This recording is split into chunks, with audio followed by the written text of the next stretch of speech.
Greetings, I'm Leanne Bernard, famously known on WC TV as the news and current affairs presenter. Besides TV, I'm a business owner of WINCOBRANDS, that's into corporate wear, promo gifts, and that caters for exhibition systems. Mom of three beautiful kids, Whitney, Corey, and Winnie.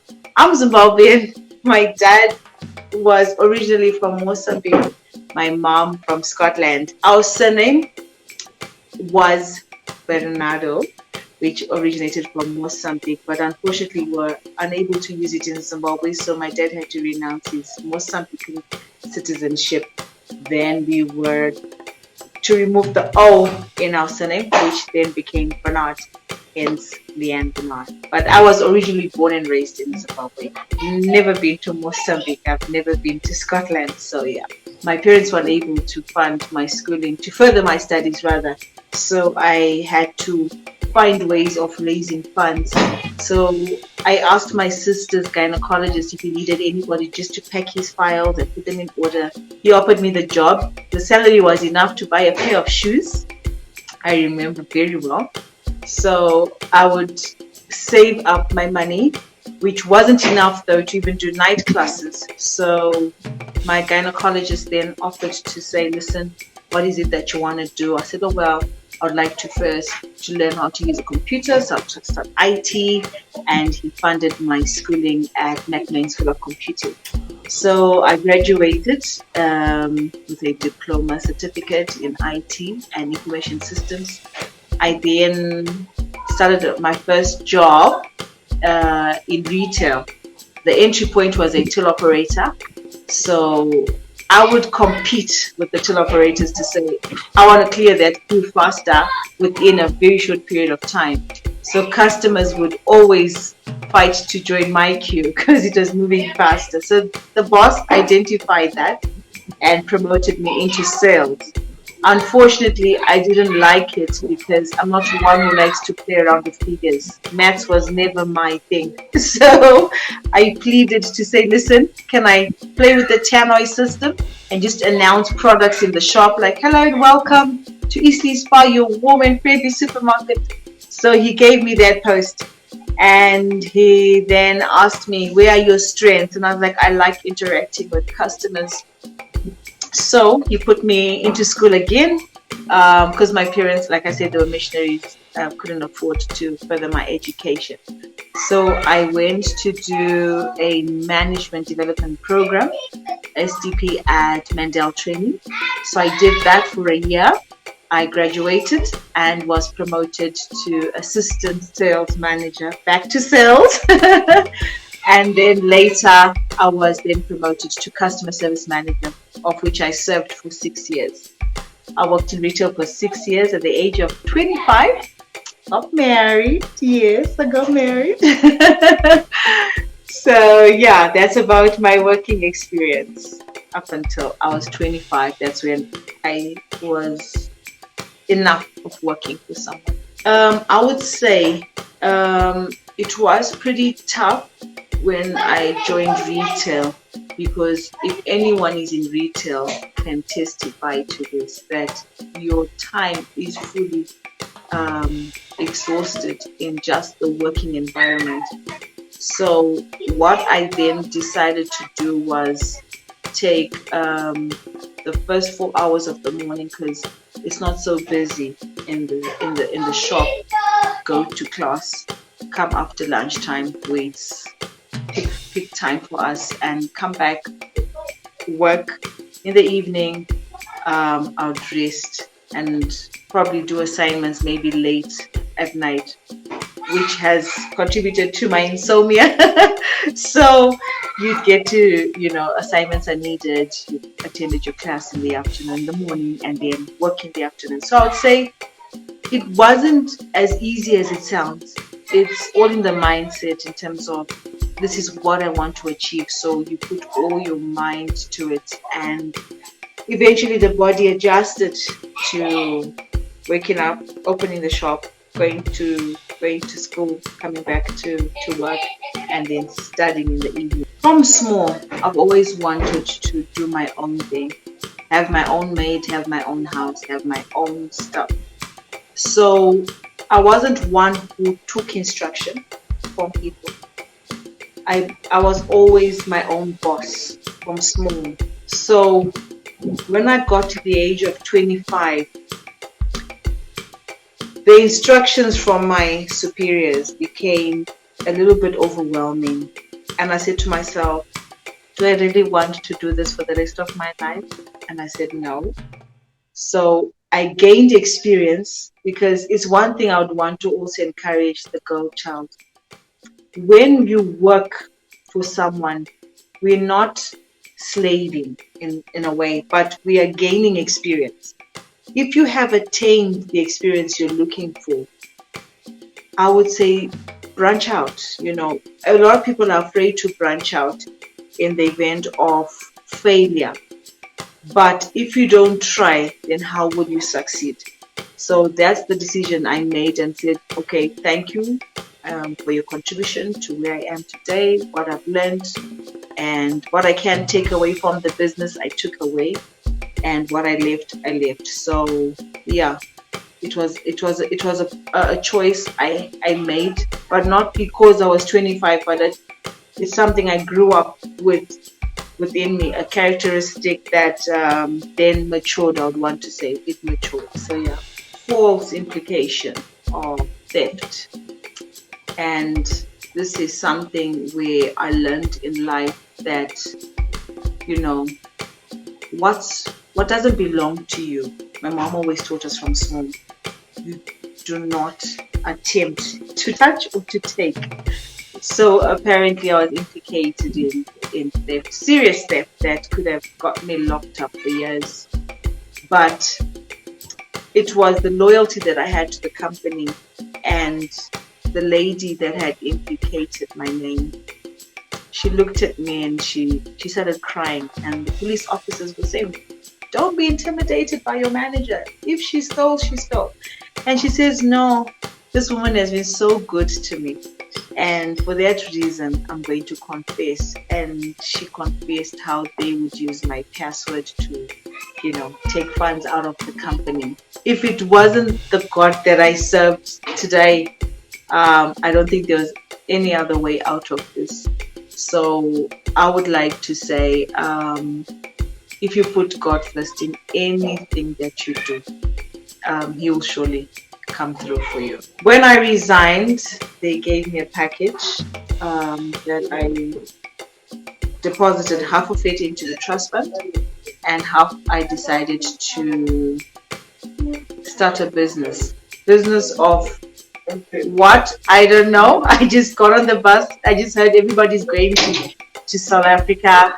I got on the bus, and yeah, my first business was selling of clothes. Came back, I was sold out before I got back, because everybody wanted the stuff I was posting. Sold back, went back on the bus until I started a bedding and bathroom business, because the clothing industry, everybody was now doing it. And then I started a bedding and bathroom business. That did very well. The bedding and bathroom business bought my first car. That was the C200. And I was now content with the car and didn't invest back into the business. So that then died down. I then applied for a job to work for a road rescue company as the PA to the manager. So they gave me the job. I started working there. So the money I was making from the road rescue business, I was saving it. And at the same time, always utilize internet. I then got linked to an investor who was based in South Africa. She says, no, it's fine, come, let's meet, let me help you start a business. So I got on the bus back to South Africa. She believed in me, something I never saw myself, doing or achieving. And she assisted consignment stock, when you sell the stock, send my money through. And without getting into detail, because it's a long story. I then pitched up a signage company. That was a little hectic for me. My first breakthrough was working with Tawanda Mshkebere. Did his 7th and Samora Michelle branch, did all the light boxes, all his signage. But it was hectic because the stock would get stuck at the border, to get on the bus back to Beitbridge, clear the stock. It was hectic, and being alone in this industry, I was the sales rep, I was the manager, I was the buyer, I was everything in one. So it was a little overwhelming. So I called the investor back to say, listen, this is a little too much for me. So she says, okay, why don't you take the smaller chunk of advertising, and that's branding, corporate wear, and promo gifts. She says, if you come to South Africa, you'll see it's a fast-moving line. I'm not sure how it is in Zimbabwe. So I tried that, and to date, I'm still doing corporate wear and promo gifts. I would want to say it's loyalty. If you are honest with what belongs to the investor, because a lot of times investors come, they invest, return on investment is never returned because of reasons unknown. But for me, I told myself, if my profit is $100 and the investor's money is $400, I would always deposit the investor's money first. So consistency in returning her funds is what grew the relationship stronger. And I would want to say she trusted me with stock that even I couldn't afford to land at the age I was 28 then. So she saw something in me that I didn't see, and that was, like you said, entrepreneurship skills. So I ran with that, and I then won myself off her company because I was registered as a subsidiary of her company name, which was Display Menu then. So when I told her I'm branching out, she was happy. If you face any challenges, call me, I will help you. And it also taught me to be independent. I knew where to get the stock, I knew how to land the stock up until I started buying my own machinery. And so I learned from my bedding and bathroom business to return back into the business. So I'll buy machinery, I'll buy stock, because I know my key clients, they repeat the same orders yearly. So I would keep stock so that I don't have to wait 2 weeks or 3 weeks for the stock to arrive from South Africa. So I would put my money into stock. When I was 19, when I was working at Eastleigh Spa, the retail outlet, Tazan Mandijiza approached me at the customer service desk and offered me to do sports news. And because we had a discussion just generally talking about the PSL, who won, Shooting Stars, versus FC Platinum, I was into sport a lot. So he says, why don't you come do sports news? I said, oh, no.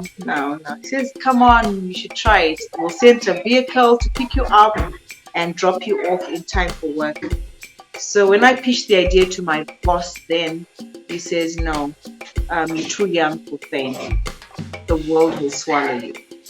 So I turned down the offer, and 10 years later, I was supplying at the broadcaster for their promotional wear and corporate wear. He happened to be in the same elevator with Tazan Mandijiza. And he says, hi, we're looking for presenters. Don't you want to try TV? I said, not you again, Tazan. I met you 10 years ago and you offered me the same offer. So he says, so you see, it's divine appointment. Here's my card. Give me your card. We exchanged cards. And he says, think about it. You should try it. I didn't call him.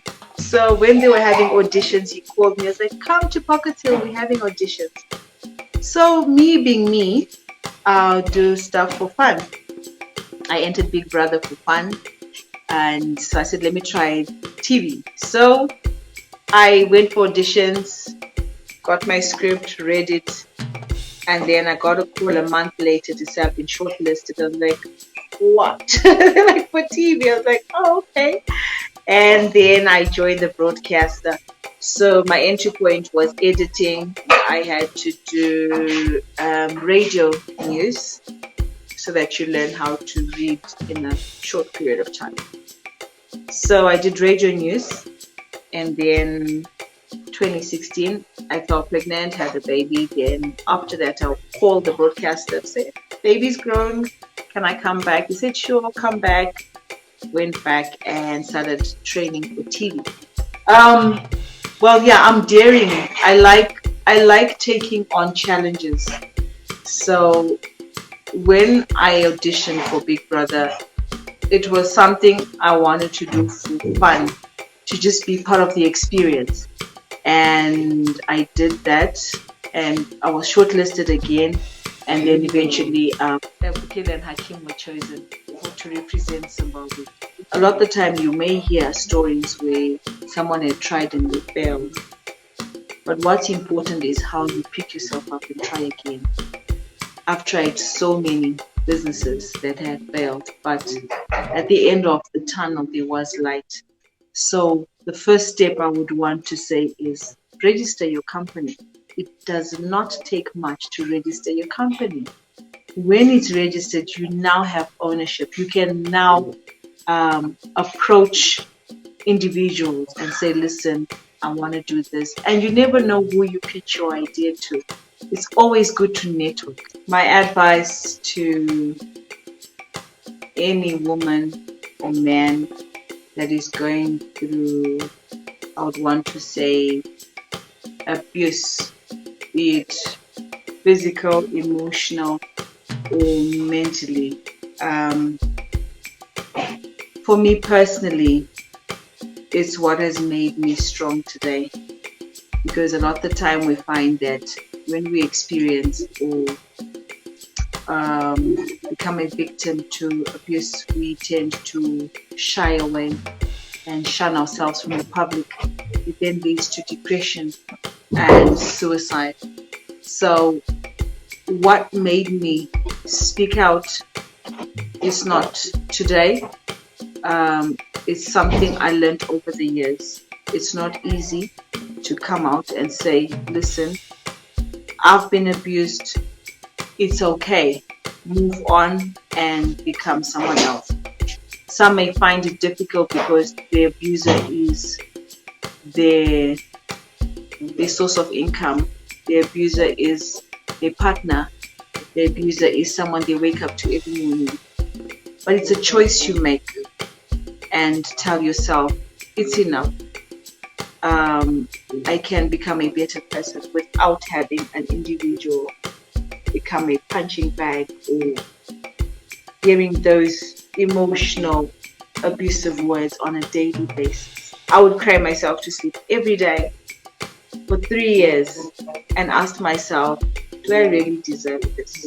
And my getting out of it, because I was married to a public figure, it was embarrassing to say. It was something the pastors were willing to make it work, but I had to take that bold step and say, no, there's more to life than this. And I used my weaknesses to then build upon my strengths today. I can speak out. I can help someone else who is going through GBV. And my speaking out, there's a lady who reached out to me on Twitter, and she says she was ready to commit suicide. But after reading through the article that I had written up on GBV, it helped her make that decision that you can walk away from it. You can make that decision to walk away. My walking away wasn't easy. I had to go into hiding because I knew that my abuser would follow after me. So I kept away from the public, kept away from my own family, and began to build upon my strengths. And by speaking out, I had the law enforcement behind me. They were my strength in terms of security until I could stand and face my abuser alone and say, listen, I'm not having this. So today I'm a strong character, very independent, and I'm not a pushover. I don't argue with individuals, but I argue with the discussion. That's why you find a lot of the time when utterances are thrown at me, I don't take offense because I don't use those words to define me. I'm not defined by insults, my weight, no, my size, no. I'm not apologetic about who I am because I found comfort in my own skin.